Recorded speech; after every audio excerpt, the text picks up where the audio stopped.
মকর রাশি এবং মকর লগ্নে জাতক জাতিকাদের জন্য মঙ্গলের এই রাশি পরিবর্তন কি আনতে চলেছে, কি কি সাবধানতা নেবেন।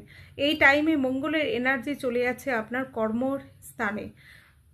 একদিকে হচ্ছে আপনার সুখ স্থানের অধিপতি, অন্যদিকে আপনার কিন্তু এখানে লাভ স্থানে অধিপতি গ্রহ চলে যাচ্ছে কর্মস্থানে। কর্মজগতে যারা রাজনীতি বা পলিটিক্সের সাথে জড়িয়ে কোনো রকম কাজ করছেন তাদের জন্য নতুন নতুন সুযোগ আসবে, পদপ্রাপ্তি হওয়ার সম্ভাবনাও দিচ্ছে।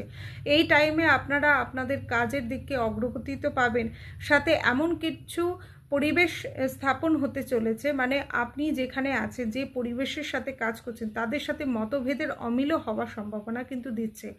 তবে বৃহস্পতির একটা অ্যাসপেক্ট রয়েছে যার জন্য অনেকাংশে এই জায়গাটা থেকে বেরিয়েও আসতে পারেন। অন্যদিকে আপনার আর্নিংয়ের দিকে কিন্তু সোর্স অফ ইনকাম কিন্তু আপনার ওয়ার্কিংয়ের জায়গা থেকে আসছে, নতুন নতুন অপরচুনিটি তো পাচ্ছেন।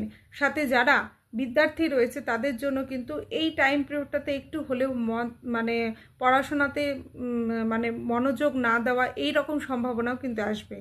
লাভ রিলেশনে যারা আছেন তাদের জন্য কিন্তু বিশেষ করে বলবো কথাবার্তার মধ্যে একটু সংযত রাখবেন, কারণ মঙ্গলের এনার্জি অনেক সময় কিছু কিছু ক্ষেত্রে সম্পর্কের মধ্যে ভাঙন তৈরি করে দিতে পারে।